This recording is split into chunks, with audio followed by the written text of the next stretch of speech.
ಸ್ನೇಹಿತರೆ, ನಮ್ಮ ಭಾರತದ ರಕ್ಷಣಾ ಬೆಳವಣಿಗೆಗಳ ಪ್ರತಿಯೊಂದು ಸುದ್ದಿಯೂ ನಿಮಗೆ ತಲುಪಬೇಕೆಂಬುದು ನಮ್ಮ ಉದ್ದೇಶ.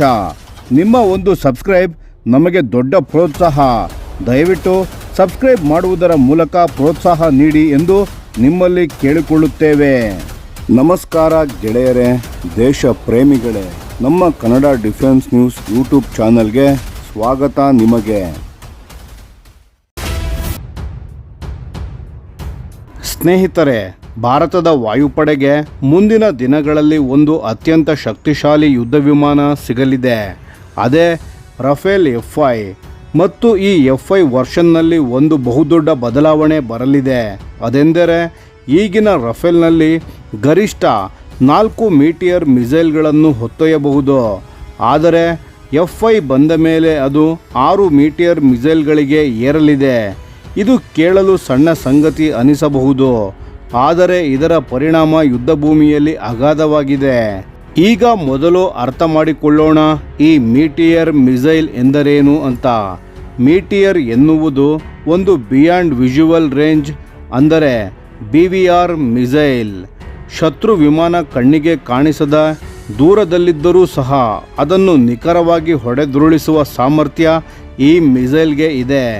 ರಾಮ್ಜೆಟ್ ಇಂಜಿನ್ ಬಳಸುವ ಈ ಮಿಸೈಲ್ ತನ್ನ ನೋ ಎಸ್ಕೇಪ್ ಝೋನ್, ಅಂದರೆ ಶತ್ರುಗಳು ತಪ್ಪಿಸಿಕೊಳ್ಳಲು ಸಾಧ್ಯವೇ ಇಲ್ಲದ ವಲಯ, ಇದು ಜಗತ್ತಿನ ಇತರ BVR ಮಿಸೈಲ್ಗಳಿಗೆ ಹೋಲಿಸಿದರೆ ಅತ್ಯಂತ ದೊಡ್ಡದು.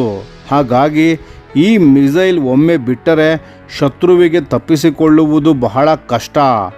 ಆದರೆ ಇಲ್ಲಿ ಒಂದು ಸಮಸ್ಯೆ ಇತ್ತು. ರಫೇಲ್ ಯುದ್ಧ ವಿಮಾನದ ರೆಕ್ಕೆಗಳ ಮೇಲಿನ ಹೆಚ್ಚುವರಿ ಹಾರ್ಡ್ ಪಾಯಿಂಟ್ಸ್ ಅಲ್ಲಿ ಈ ಮಿಸೈಲ್ಗಳನ್ನು ಜೋಡಿಸಲು ತಾಂತ್ರಿಕವಾಗಿ ಸಾಧ್ಯ ಇತ್ತು. ಆದರೆ 6 ಮಿಸೈಲ್ ಹೊತ್ತ ತಕ್ಷಣ ಏರೋಡೈನಾಮಿಕ್ ಡ್ರ್ಯಾಗ್, ಅಂದರೆ ಗಾಳಿಯ ತಡೆ ಹೆಚ್ಚಾಗುತ್ತದೆ. ಇದರಿಂದ ಯುದ್ಧ ವಿಮಾನದ ರೇಂಜ್ ಕಡಿಮೆಯಾಗುತ್ತದೆ, ಫ್ಯೂಯಲ್ ಖರ್ಚು ಹೆಚ್ಚಾಗುತ್ತದೆ ಮತ್ತು ಒಟ್ಟಾರೆ ಪರ್ಫಾರ್ಮೆನ್ಸ್ ಮೇಲೆ ಪರಿಣಾಮ ಬೀಳುತ್ತದೆ. ಹಾಗಾಗಿ ಇದುವರೆಗೂ 6 ಮೀಟಿಯರ್ ಕಾನ್ಫಿಗರೇಷನ್ ಅನ್ನು ಪ್ರಾಯೋಗಿಕವಾಗಿ ಬಳಸಲಾಗಿರಲಿಲ್ಲ. ಈಗ ರಫೇಲ್ F-5 ಈ ಸಮಸ್ಯೆಯನ್ನು ಹೇಗೆ ಬಗೆಹರಿಸುತ್ತದೆ ನೋಡೋಣ ಬನ್ನಿ. ಉತ್ತರ ಇದೆ. Saffron M88 T-Rex engine. ಇದು ರಫೇಲ್ F-5ನಲ್ಲಿ ಬಳಕೆಯಾಗಲಿರುವ ಅಪ್ಗ್ರೇಡೆಡ್ ಇಂಜಿನ್. ಇದು ಹೆಚ್ಚಿನ ಥ್ರಸ್ಟನ್ನು ನೀಡುತ್ತದೆ, ಹೆಚ್ಚು ಫ್ಯೂಯಲ್ ಎಫಿಷಿಯೆಂಟ್ ಆಗಿ ಕೆಲಸ ಮಾಡುತ್ತದೆ. ಅಂದರೆ 6 ಮಿಸೈಲ್ಗಳನ್ನು ಹೊತ್ತ ತಕ್ಷಣ ಬರುವ ಡ್ರ್ಯಾಗ್ ಪೆನಾಲ್ಟಿಯನ್ನು ಈ ಇಂಜಿನ್ ಸಮರ್ಥವಾಗಿ ಕಾಂಪನ್ಸೇಟ್ ಮಾಡುತ್ತದೆ. ಇದರಿಂದ ವಿಮಾನ ಭಾರವಾದ ಲೋಡೌಟ್ನೊಂದಿಗೆ ಹೈ ಎನರ್ಜಿ BVR ಎಂಗೇಜ್ಮೆಂಟ್ ಮಾಡುವ ಶಕ್ತಿಯನ್ನು ಉಳಿಸಿಕೊಳ್ಳುತ್ತದೆ. ಇದರ ಯುದ್ಧ ಕ್ಷೇತ್ರದ ಪ್ರಾಮುಖ್ಯತೆ ಏನು ಸ್ನೇಹಿತರೆ? ಆಧುನಿಕ ವಾಯು ಯುದ್ಧದಲ್ಲಿ ಒಂದೇ ಸಮಯದಲ್ಲಿ ಹಲವು ಶತ್ರು ವಿಮಾನಗಳನ್ನು ಎದುರಿಸಬೇಕಾಗಬಹುದು. ಈ ಸಂದರ್ಭದಲ್ಲಿ ಕೈಯಲ್ಲಿ ಹೆಚ್ಚು ಮಿಸೈಲ್ ಇದ್ದಷ್ಟು ಒಳ್ಳೆಯದು. 4ರ ಬದಲು 6 ಮೀಟಿಯರ್ ಮಿಸೈಲ್ಗಳು ಇದ್ದರೆ ಪೈಲಟ್ಗೆ ಹೆಚ್ಚಿನ ಎಂಗೇಜ್ಮೆಂಟ್ ಆಪ್ಷನ್ ಸಿಗುತ್ತವೆ. ಮಿಷನ್ ಎಫೆಕ್ಟಿವ್ನೆಸ್ ಹೆಚ್ಚಾಗುತ್ತದೆ ಮತ್ತು ನ್ಯೂಮರಿಕಲಿ ಸುಪೀರಿಯರ್, ಶತ್ರುವಿನ ವಿರುದ್ಧ ಕೂಡ ಹೋರಾಡುವ ಆತ್ಮವಿಶ್ವಾಸ ಮತ್ತು ಸಾಮರ್ಥ್ಯ ದ್ವಿಗುಣವಾಗುತ್ತದೆ. ಇದು ಕೇವಲ ಸಂಖ್ಯೆಯ ವಿಷಯವಲ್ಲ, ಇದು ಸರ್ವೈವಬಿಲಿಟಿ ಮತ್ತು ಕಾಂಬ್ಯಾಟ್ ಪರ್ಸಿಸ್ಟೆನ್ಸ್ನ ವಿಷಯ. ಭಾರತಕ್ಕೆ ಇದರಿಂದ ಏನು ಪ್ರಯೋಜನ ಸ್ನೇಹಿತರೆ? ಭಾರತೀಯ ವಾಯುಪಡೆ ಈಗ 114 ಯುದ್ಧ ವಿಮಾನಗಳ MRFA, ಅಂದರೆ ಮಲ್ಟಿರೋಲ್ ಫೈಟರ್ ಏರ್ಕ್ರಾಫ್ಟ್ ಕಾರ್ಯಕ್ರಮವನ್ನು ನಡೆಸುತ್ತಿದೆ. ಇದರಲ್ಲಿ ರಫೇಲ್ ಕೂಡ ಒಂದು ಪ್ರಮುಖ ಆಯ್ಕೆ. ಸದ್ಯ ಈ ಕಾರ್ಯಕ್ರಮದಡಿ ಬರುವ ಹೆಚ್ಚಿನ ಯುದ್ಧ ವಿಮಾನಗಳು F-4 ವರ್ಷನ್ನಲ್ಲಿ ಬರಬಹುದು. ಆದರೆ ಮುಂದಿನ ತಂಡದಲ್ಲಿ ಸರಿಸುಮಾರು 20ಕ್ಕೂ ಹೆಚ್ಚು ಯುದ್ಧ ವಿಮಾನಗಳು F-5 ಮಾನದಂಡದಲ್ಲಿ ಬರಬಹುದು ಎನ್ನುವ ಸೂಚನೆಗಳಿವೆ. ಇದು ಭಾರತಕ್ಕೆ next generation electronic warfare, loyal wingman integration ಮತ್ತು ಎಕ್ಸ್ಪ್ಯಾಂಡೆಡ್ ವೆಪನ್ಸ್ ಕೆಪಬಿಲಿಟಿಯನ್ನು ಒಂದೇ ಸಲ ತಂದುಕೊಡುತ್ತದೆ. ಫ್ಲೀಟ್ ಅಕ್ವೈಷನ್ಗೆ ತಡ ಮಾಡದೆ. ಒಟ್ಟಾರೆ ಹೇಳಬೇಕೆಂದರೆ 6 ಮೀಟಿಯರ್ ಮಿಸೈಲ್ಗಳನ್ನು ಹೊತ್ತ ರಫೇಲ್ F-5 ಭಾರತೀಯ ವಾಯುಪಡೆಗೆ BVR ಕಂಬ್ಯಾಟ್ನಲ್ಲಿ ಅಪ್ರತಿಮ ಶ್ರೇಷ್ಠತೆಯನ್ನು ನೀಡುತ್ತದೆ.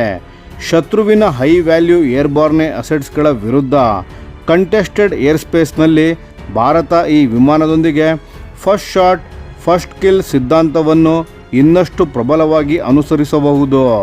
Sensor fusion, network centric operations, ದೀರ್ಘ ಶ್ರೇಣಿಯ ಪ್ರಿಸಿಷನ್ ಎಂಗೇಜ್ಮೆಂಟ್ ಇವೆಲ್ಲ ಅತ್ಯಾಧುನಿಕ ವಾಯುಯುದ್ಧದ ನಿರ್ಣಾಯಕ ಅಂಶಗಳು.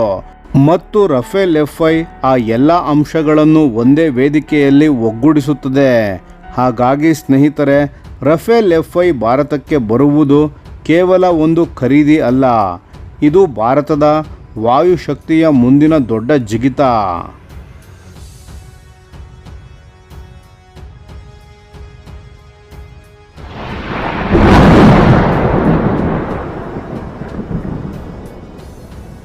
ಈ ವಿಡಿಯೋ ನಿಮಗೆ ಇಷ್ಟವಾಗಿದ್ದರೆ ಲೈಕ್ ಮಾಡಿ ಮತ್ತು ನಮ್ಮ ಚಾನೆಲನ್ನು ಸಬ್ಸ್ಕ್ರೈಬ್ ಮಾಡಿ ಹಾಗೂ ಬೆಲ್ ಐಕಾನ್ ಒತ್ತಿ. ಯಾವ ಅಪ್ಡೇಟ್ಗೂ ಮಿಸ್ ಆಗಬೇಡಿ. ಡಿಫೆನ್ಸ್ ಸುದ್ದಿಗಳನ್ನು ತ್ವರಿತವಾಗಿ ಪಡೆಯಿರಿ. ನಿಮ್ಮ ಬೆಂಬಲವೇ ನಮ್ಮ ಶಕ್ತಿ. ಭಾರತ ಬಲಿಷ್ಠವಾಗಲಿ ಎಂದು ಆಶಿಸುತ್ತಾ ಭಾರತ ಮಾತೆಗೆ ಜೈ. ಧನ್ಯವಾದಗಳು.